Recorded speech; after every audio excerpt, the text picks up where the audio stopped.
Naghahanda ng pumasok sa military ang natitirang BTS members. Sa pahayag ng kanilang management na Big Hit Music, sinimulan na ni RM, Jimin, V at Jungkook ang pagproseso sa kanilang military enlistment.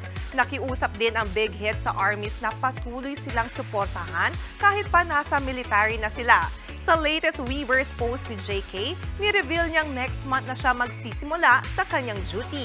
Aminado rin si JK na mabigat ito sa kanyang loob pero pinaggagaan daw ng army ng kanyang pakiramdam.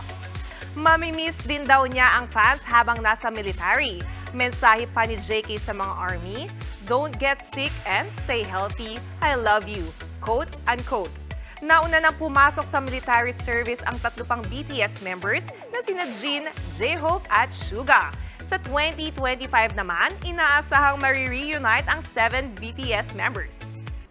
Mga kapatid, Jania Lipon po, laging maging updated sa latest sa entertainment and lifestyle para maging una sa balitaan. Bisitahin at mag-subscribe na sa social media pages ng News 5.